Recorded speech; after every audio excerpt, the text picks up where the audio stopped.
Enough with the clickbait. Enough with the rumors. You want the latest metal news, real news, served raw and unfiltered? Then you need Metalheads podcast. No bull, just the riffs, the releases, and the rage.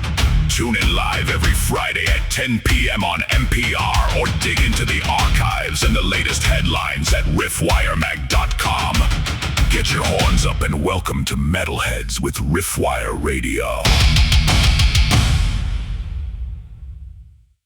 G'day, we're talking with Mille Petrozza from the band KREATOR. They're about to release their 16th album on January the 16th. That's bloody exciting, mate. You must be thrilled. I'm thrilled. Yeah, the album has been finished since August this year, and yeah, we worked hard. We worked hard to make this uh, a strong release, and yeah, I'm excited about how our fans will react to the album.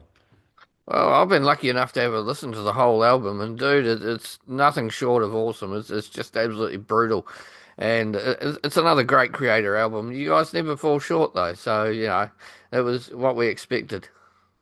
All right, thank you very much, man. Like I said, we put our hearts and souls into this, and hopefully, our audience, our fans all over the world, also in Australia, are going to enjoy the album as much as we did making it.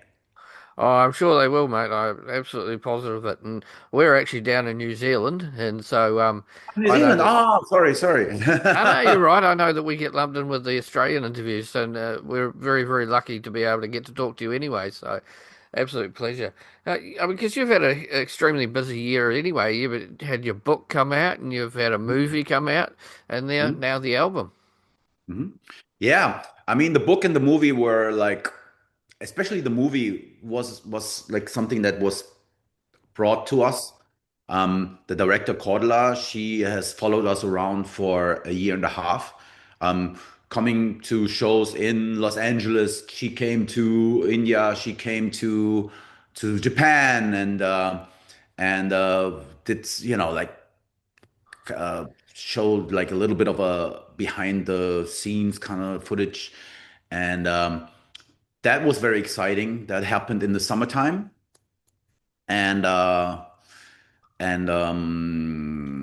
so that was something that was keeping us a little busy. I mean, the thing is, the movie was not our. We didn't work on the movie. It was just something that we had to approve, that we had to work with, so to speak. Going to filming some stuff, filming some behind the scenes, but it's basically something that we haven't particularly worked on.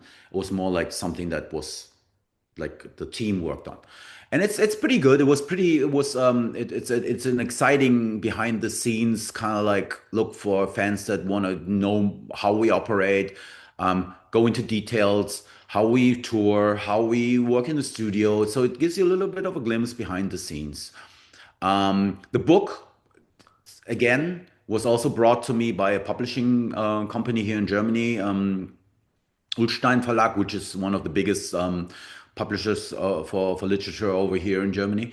And they asked me to do like a an autobiography, and I told them yes, I can do this, but it's not going to be one of those where you go like 1,200 pages repeating itself.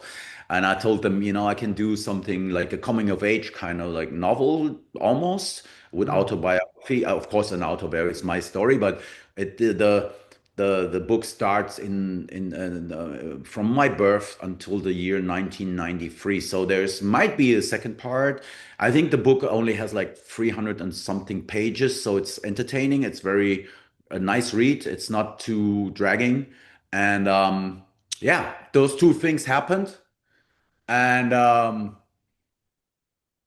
yeah, it might have been some influences on the album, like because we were so like looking back, retrospective stuff, and but I think mostly these things stand for themselves, and the album is an entity on its own. Oh, that's right. So how are you going to celebrate when the album comes out? Have you got any shows planned for like release day or anything, or are you just We getting were, together with the band? yeah, we were thinking about doing something, but I don't think we will. Um, um, mm, there'll be a tour in Europe. We're gonna go out into on with Exodus and Carcass and Nails Oh, wicked. um, tour.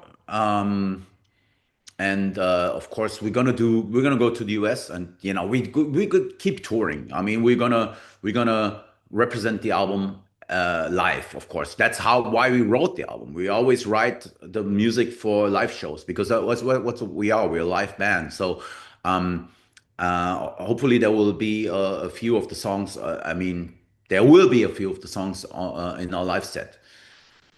Oh, no, that's brilliant. So you've released the three singles so far. Could you tell us a little bit about them?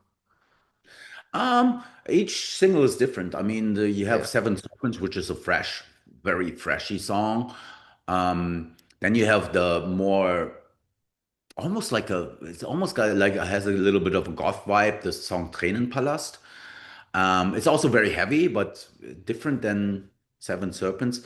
And then you have Satanic Anarchy, uh, which is straightforward, also thrash metal. And so the reactions were really good. The fans seem to really like the free single so far. But since you have also heard the album, there's so much more variety on the record. I that's mean, right. it's for us. It's always like a little bit of a what do we put out first before the album comes out? So we have to compromise on free singles, and to me, those are each song kind of represents a little bit of what the album it is and what how the album feels. But then on the other end, it doesn't because each song on the album is different, you know. So I mean, you heard the whole record. So what you would you say? Would you say that just three songs represent the album? I think they give it a wide coverage. They show the diversity and the different styles that you have on the album. So yeah, I agree. I think they cover it quite well, and it gives you a great taste of. And I think especially because I love the videos as well. You've put a lot of effort into that, Yeah. and I think that's sort of like I've got a 14-year-old daughter, and she's just starting to get into metal, and I was showing her them last night. And Uh-huh. yeah, it was really, really cool. So to get her All right. reaction as well, Good. she thoroughly enjoyed it. So it's yeah. No, I think you're right there. It definitely covers and shows the different styles that you have on the album. Mhm. Thank you, Yeah. thank you. So it's that you see where the problem is. I mean, you put out free singles and you hope that it kind of represents the album. No, that's right. So you've got at least one guest artist. You've got Britta Hortz on there. Is there any other guest vocals or guest artists on there as well? There's a few different guest spots. I mean, um, we had a big choir in the studio, 13 people from Sweden that do the epic choirs in for Cool. example Seven Serpents. Everywhere we hear like the male female voices, you know it's a real choir. It's not like keyboards or anything. So that was a big thing. Then we had a Francesco from Flesh God Apocalypse. He did Oh, our nice. soundscapes, Yeah. and we had Britta from Hyris. She did the Tränenpalast duet with me, and in the like the choirs, like there's another like a chanting like a for the shouts, like the background shouting. We had even had what's one guy from Melancholy on the record. So these little things are not like stuff that with Flesh God Apocalypse we've been working with them forever already. So they didn't been on our last two of not, they've been on our albums on our last two albums at least. So this collaboration was always it's ongoing.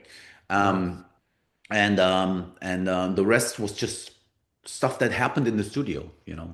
Oh, that's real cool. So you've got the brutal videos. They're absolutely killer, and like I said, and you've got two that are like you've got the Suspiria one, and then the new one, Hellraiser. Absolutely brilliant. How much is that you get? Is that your input and your design? Um, Obviously, the Suspiria, the Tränenpalast, the Suspiria connection was there because you hear the melody and the movies. The lyrics are about the movie, the 2007 version, 17 version, and the original Dario Argento movie. That was something that we had input on. For Satanic Anarchy, Grupa 13, the people that we work with, we've been working with for a long time. It was their idea to come up with the Hellraiser because they were like, okay, let's make this like a thing, you know. And I'm really happy that they came up with the idea because I really like it. Oh, it's an absolutely brilliant video. I was so impressed. I was just like, Yeah, it yeah. kind of brings you back to the 80s, right? Yeah, it does, eh? That's it. It was just like, oh, mate, that's what we love about you guys, mate. Um, when you guys you had when Pleasure to Kill and Extreme Aggression and those albums came out, that was extremely brutal and it was like nothing that most people had heard at the time. Especially comparing it to something like Metallica and that. How do you manage to keep it fresh and step it up each album to make it? Because I mean, the definition of brutality keeps on changing, doesn't it? Absolutely. You gotta. I mean, to me, I'm, I'm a, I see myself as a songwriter, regardless of playing metal. You know, to me, this is like all about a good song, and that was already the case for Endless Pain already. You know, it was more grassroots. It was very like basic fresh or whatever you want to call it on Endless Pain and Pleasure to Kill. And we were still like looking at other bands, what are they doing, you know? And nowadays we found our own niche, kind of like Mm. I think if anything, Creator has their unique sound, and So, keeping it fresh is always like keeping your channels open, keeping your um, uh, feeding your mind with inspiration. I love watching new movies. I love listening to other people's music, and I love reading. So everything kind of like to me is it's a journey. It's like the longer I do this and the more songs I write, hopefully I think that every time I put out an album, I try to make songs that I haven't done before, or not in that, you know, kind of keeping it fresh means to me, um, trying out new ideas yeah. without losing our style. So I think that's like the key for myself is like, and I can't help having, you know, like when I start singing, people kind of recognize, okay, this is Creator. But basically, we try to keep it exciting for ourselves first and foremost, and then hopefully people will find it exciting as well. Oh no, that's brilliant. So the writing and recording process, how do you guys work? I basically I work on the demos by myself. I this time I had a collaborator, Andy, from Any Given Day. So we did like I collect ideas and then I go into a studio to do a pre-production, which the band is involved in. And then when I have like 12 songs or so, I this time I played them all 12 songs at once. I didn't send them the songs that I was working on before, like 4 weeks before we went into the studio. So Wow. I wanted to make sure that the songs are fresh for them. Mm. You know, I've been living with the songs for almost 2 years, and in order to make sure that these songs are will stand the test of time, and I was listening to the songs in all kinds of situations, in my kitchen, in my car, whatever, you know. So in order to keep me interested, um, and when I was sure that I had something that I can play to the band, then their input came in. So um, every time they listen to the music, they come up with their own ideas. They have like they give me a lot of input. Um, and so did Andy from Any Given Day. We will. It's a team effort as soon as the songs are done. I mean, I have to write the songs, and then the rest is team play. You know, like arrangements, lead guitars, bass lines, drum beats. You know, all that's open for discussion. And Nice. but the songs need to be there first. Yeah. So how does the music come to you? Do you get guitar first or vocals first or what happens? How does it work for you? Does it just pop into your head or do you, like you say, get inspired by different things? Good question. I mean, it's different. There's no formula. There's nothing like a.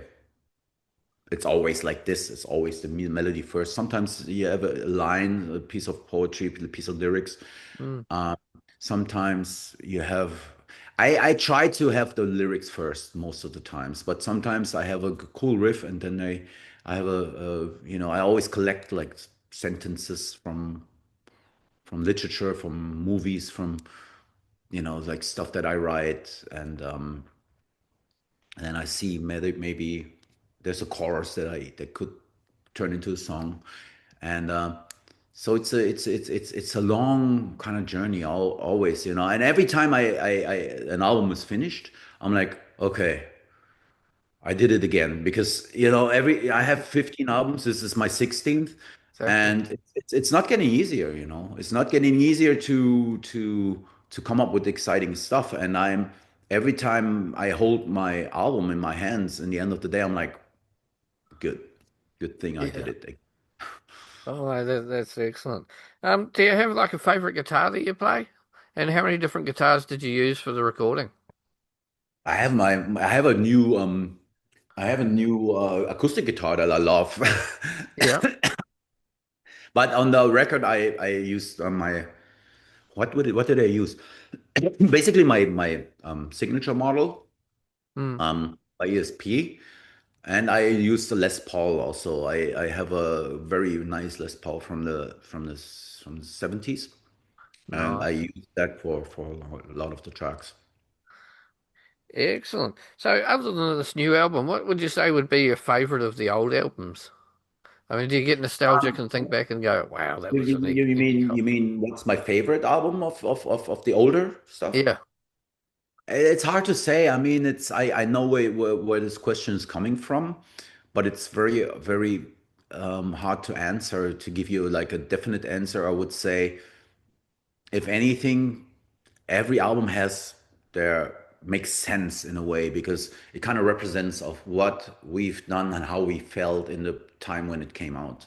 yeah, There's albums that I like better than others, and there's albums that make more sense. There's albums that are more to the point and more produced, and I enjoy listening to them.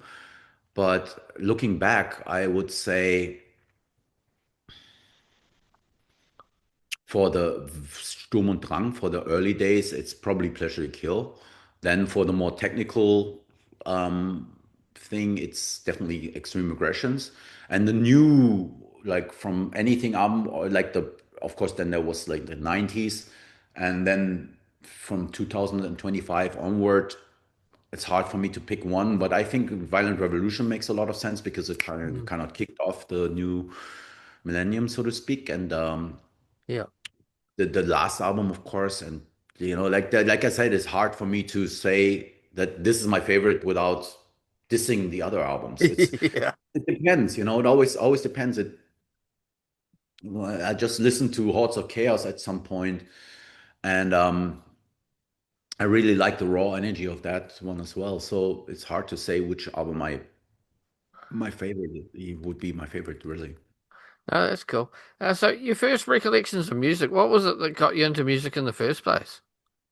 My parents Yeah. were listening to music at home all the time, and they loved music, and we listened to a lot of like Italian music. I love Domenico Modugno, Adriano Celentano, all that stuff. The great Italian songwriters. Um, and so that really influenced me. And then, of course, later on, when I was becoming a teenager, I got into the disco music. I'm a big fan of like Cool. stuff like the Bee Gees and um, Baccara from Spain, the Village People. But then later on, when I got into metal, of course, the classic stuff, like Judas Priest, Iron Maiden. Later on, it was the Thrash stuff, Slayer. So it's an onward journey. I'm still discovering new stuff all the time. So, but the early days was definitely the Italian songwriters. Excellent. So, getting out on the road, you've talked about going through Europe and all that. Any chance of you getting back down to New Zealand? I mean, Yes, we loved yes, having you last time yes, with yes, yes. Vader. It was, I mean, there's definitely plans of coming to Zealand, and as we speak, there's a plan of like, what are we gonna do? How are we gonna come to New Zealand? There's two options, but we definitely will come. oh mate, that's really exciting. I know a lot of people. I was talking to We've only been somebody to New today. Zealand once, which is a shame, isn't it? Well, that's right, but dude, it was an absolute killer show, mate. It was really special, and Yeah. it was just epic. I had a friend of mine who was into Creator but hadn't heard Vader, and he was Mhm. just absolutely blown away by Vader, and All right, right. so it was really cool, and it was just it was such a cool show. It was such a treat. So we'd love to have you back anytime. Yeah, So we would that's love to exciting come back. news. Exciting Yeah. news. So back to the album because we're just about got to finish up. But the release formats is coming out on like CD, obviously, and that sort of thing. But what about the vinyl? Are you doing anything cool there? I think there's like, I don't know how many colors, Yeah. but there's like many like different formats. And there's a very nice box that I just received, with a lot of goodies and a live album. Oh, The box cool. is a live album where we only play old songs. Nice. Yeah, yeah, yeah. It's recorded on a cruise ship, and we only play songs from Endless Pain to Coma of Souls. So Oh, wicked. it's a nice little treat for to our fans. When you get the box, it's the box set has that as a bonus. Oh, definitely have to be looking into getting that then. Sounds like a real cool thing. Okay, I've got one last question before we let you go, and that is words of advice for young musicians. Yeah, just go do it. Go out and do it. Play live, especially in this day and age where everything is happening on the internet. Make Mm. people see your shows. I know it's hard, but it's definitely possible. Just believe in the music that you play and just try to find your own voice.